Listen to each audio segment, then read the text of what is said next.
পেঁয়াজু তো জীবনে অনেক খেয়ে, কখনো কি ডাল আলুর পেঁয়াজু খেয়েছেন? যদি না খেয়ে থাকেন তাহলে আমি আপনাদেরকে শিখিয়ে দেব এটা কিভাবে বানাবেন এবং খাবেন। এটা দেখতে যেরকম সুন্দর হয়েছে, এটা খেতেও কিন্তু অসম্ভব মজা।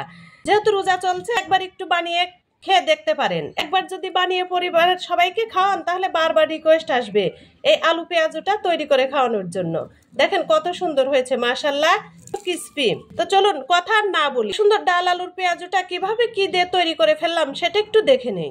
আলুর পেঁয়াজুটা তৈরি করার জন্য আমি এখানে 1 কাপ ডাল নিয়ে নিয়েছি। আমি এখানে নিয়ে নিয়েছি মসুরির ডাল আর খেসারির ডাল। মসুরির ডাল আর খেসারির ডালটা যদি মিশিয়ে পেঁয়াজুটা তৈরি করেন তাহলে কিন্তু পেঁয়াজুটা খেতে অনেক মজা লাগে। তো অবশ্যই চেষ্টা করবেন দুই তিন রকমের ডাল দিয়ে পেঁয়াজুটা তৈরি করার। তো আমি এখন এইখানে দিয়ে দিচ্ছি পানি। আমি আধা ঘন্টা ডালটা সুন্দর করে ভিজিয়ে রেখে দেব। ফিরে আসলাম আধা ঘন্টা পর। দেখেন ডালগুলা সুন্দর একদম ভিজে ফুলে উঠেছে। এখন আমি সুন্দর করে ধুয়ে নেব। এই যে ডালটা সুন্দর করে ধুয়ে নিয়েছি, এখন আমি ডালটা পাটায় বাটবো না, আজকে এটা ব্লেন্ডার করব। ব্লেন্ডার জারের ভিতরে এখন আমি ডালগুলো দিয়ে দেব। এই যে অনেক সুন্দর হয়ে গেছে, দেখেন আমার ডালটা একদম পেঁয়াজের জন্য রেডি। তাহলে আমি এখন এটা বাটিতে নিয়ে নেব।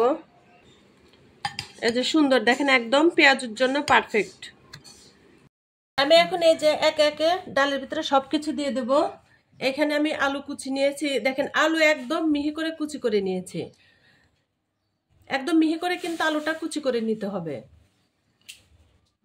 আমি এখন আলুটা দিয়ে দিলাম। আলু পেঁয়াজুটা তৈরি করতে অবশ্যই কিন্তু আলুটা কুচি করে নিতে হবে।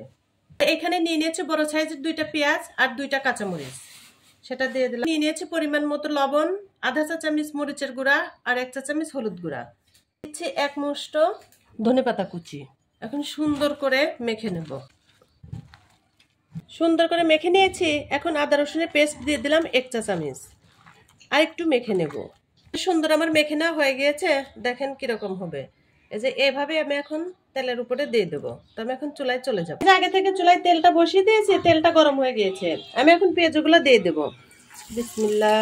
এই পেঁয়াজটা একদম সমান করে দেওয়ার দরকার নাই, এভরি থেভরি ভাবে দিলেই হয়ে যাবে।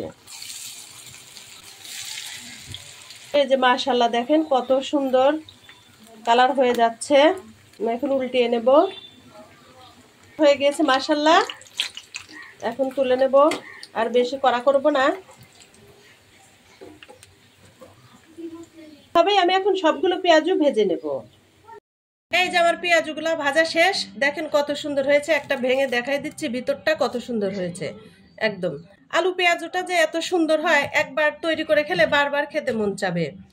একবার তৈরি করে খেয়ে দেখবেন। তো ডাল আলু পেঁয়াজুর রেসিপিটা যদি আপনাদের কাছে ভালো লেগে থাকে তাহলে আমার ভিডিওতে একটা লাইক দিয়ে ভিডিওটা শেয়ার করে দিবেন।